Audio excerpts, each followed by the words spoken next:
Hey everyone, welcome to this explainer. Today we're doing a deep dive into the mechanical brain of guided missiles, what's known as the Seeker. We are going to break down exactly how these incredible pieces of engineering relentlessly hunt down moving targets. I'm really thrilled you're here for this one because we're looking at some absolutely mind-blowing technology today. Here is a quick look at our agenda. We'll be covering 1. The brain of the missile.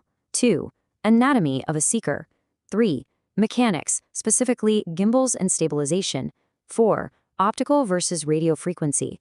5. The 3 homing classes. And to wrap it up, 6. Seekers in action.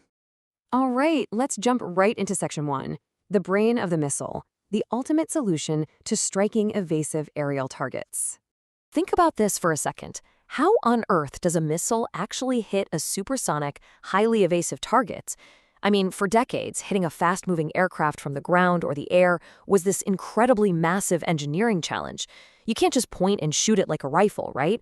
You need a system that can literally think, predict, and adapt on the fly. As our sources point out, a modern missile is quite literally an unmanned flying bomb. There is no human pilot in there making split-second decisions. Because of that, they need a dedicated, completely automated system right at the front of the missile to act as both the eyes and the visual cortex to intercept their prey. And that whole setup is what we call the guidance system. Moving on to Section 2, Anatomy of a Seeker, dissecting the brain and eyes. So first up, we have the Seeker head. You can basically think of this as the eye. It is mounted right at the absolute front, the nose of the missile, so it can collect raw energy without any physical obstruction getting in the way. This is where the missile gathers all its visual or radar data from the outside world. Next, we've got the tracking function. If the Seeker head is the eye, the tracking function is kind of like the optic nerve in your eye muscles working together. Its whole job is to ensure the missile's bore sight axis, which is really just a fancy engineering term for its central line of sight, stays locked dead onto the target's position no matter what happens. And finally, the processing function. This is the brain's visual cortex. It takes all that raw, incoming data from the eye and the tracking function, and it instantly computes the exact aerodynamic adjustments the missile needs to make to actually hit the target. It literally translates vision into explosive action. Okay, Section 3, Mechanics, Gimbals, and Stabilization. I like to call these the neck muscles of the Seeker. Picture this. The missile's body is pitching violently, rolling, vibrating, tearing through the sky at insane speeds. Meanwhile, the target is darting all over the place to get away. So how does the mechanical eye keep a perfectly steady, locked gaze without the entire missile having to flawlessly mirror all those chaotic movements? Well, the secret sauce here is mechanical gimbal stabilization. According to our sources, the Seeker is typically mounted on gimbals by either spinning components super fast so they act as a stabilizing gyroscope, or by using motorized actuators powered by control signals. The Seeker head stays completely rock steady. It can independently rotate its view regardless of what its tumbling body is doing. But actually, this brings up a pretty massive mechanical vulnerability: gimbal angle limits. Normally, this eye can only look about 40 to 60 degrees off-center. If a target banks too sharply and breaks that 60-degree limit, the gimbal literally hits its physical stops. It just can't turn its neck any further, and suddenly, bam, the missile goes totally blind. It is a really fascinating limitation of real-world physics. Which brings us to Section 4, Optical versus radio frequency, the sensory organs of the missile. So Seekers basically fall into one of two sensory camps. On one hand, you have optical seekers. These guys are looking for visual or heat signatures, like infrared and ultraviolet light transmitted through the atmosphere. On the other hand, you have radio frequency, or RF seekers.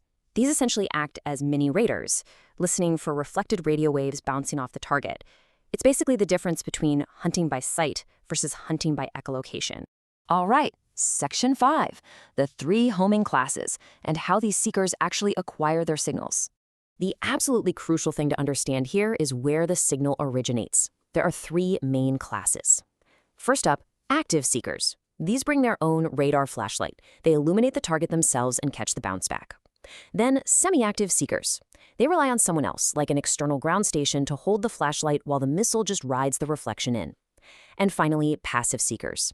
These are the ultimate stealth hunters. They don't emit anything at all. They just quietly track the radiation or heat given off naturally by the target itself. Let's put this all together in Section 6, Seekers in action, real-world species utilizing these components. Take the Russian Verba system, for example. It is super notable because it uses a highly advanced tri-mode passive homing seeker. Because it's reading 3 entirely different frequency bands at the exact same time, its processing function is incredibly difficult to fool with things like pyrotechnic thermal decoys. It's a fantastic real-world example of advanced optical processing. Then you have the legendary FIM-92 Stinger. This system relies incredibly heavily on a passive infrared seeker eye. It basically zeroes in on the intense heat blasting out of an aircraft's exhaust, literally turning the target's own mechanical heat output against it. But systems like the Starstreak take a totally different route. Instead of a traditional seeker head independently looking for heat, it uses laser beam riding guidance.